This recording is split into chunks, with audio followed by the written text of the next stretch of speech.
When the iPhone 15 launched in late 2023, it looked like a big step forward for Apple's regular lineup. Finally, USB-C, Dynamic Island, a new color lineup, and a cleaner design that made it feel like a mini Pro model. But now that we're in 2025, things have changed. New phones are out, prices have shifted, and the iPhone 15's place in Apple's lineup feels weird.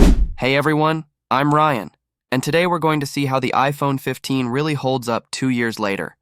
And more importantly, whether it's still worth your money in 2025. Let's start with the one thing that completely changes how good this phone looks on paper: the price. Apple is still selling the iPhone 15 brand new for around $700 or $800 for the 15 Plus.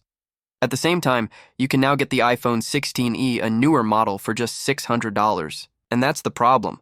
Even though the 15 is a great phone, it just doesn't make much sense when the 16e exists for less money and brings newer hardware. Let's talk design first, because this is still one of the nicest looking iPhones Apple has ever made. The frosted glass back feels premium and hides fingerprints better than the glossy finish on older models. The aluminum frame keeps it light, and the rounded edges make it far more comfortable than the sharp sides of the 12 and 13. Honestly, if you showed someone this phone today without context, they'd probably think it just came out last month. It looks modern, it feels solid, and it doesn't scream old. And yes, we finally have USB-C here. Back in 2023, that was a massive deal. Now it's just expected, but it still makes life easier. You can charge your MacBook, iPad, and iPhone with the same cable. The screen is still gorgeous. A 6.1-inch Super Retina OLED panel on the regular model and 6.7 inches on the Plus. It's bright, sharp, and supports HDR content beautifully.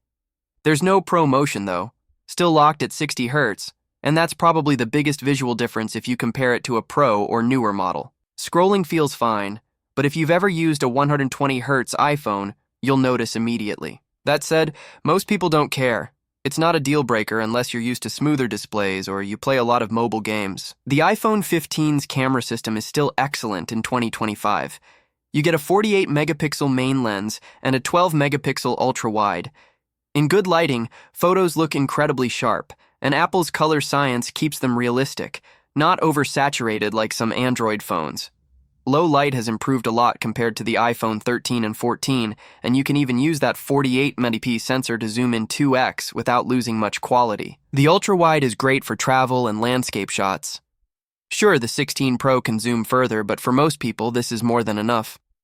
Video quality, as usual, is top tier. 4K 60 FPS footage still looks stunning, and stabilization is excellent. Even 2 years later, it's easily one of the best smartphone cameras out there for both photos and video. Powering everything is Apple's A16 Bionic chip, the same one used in the iPhone 14 Pro. 2 years later, it's still a beast. Apps open instantly, games run perfectly, and overall performance hasn't slowed down at all. Plus, with 6 GB of RAM, multitasking is smooth and reliable. You'll easily get another 4 or 5 years of software support from this phone, probably up to iOS 22 or 23. That's longer than most people keep a phone anyway. Battery life is another area where the iPhone 15 still holds up.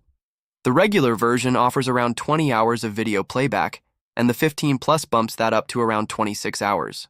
In daily use, that means a full day, maybe more if you're not a heavy user. If you're buying used, though, check the battery health percentage. Anything below 85% might need replacing soon. And yes, you still get MagSafe support, so you can use those magnetic chargers and wallets if you're into Apple's ecosystem. Now here's where things get tricky. The iPhone 16e undercuts the 15 by $100, but it's newer, faster, and lasts longer. It uses the A18 chip, supports Apple Intelligence, and has better efficiency and battery life. So even if the 15 looks a bit fancier, the 16e just gives you more for less money.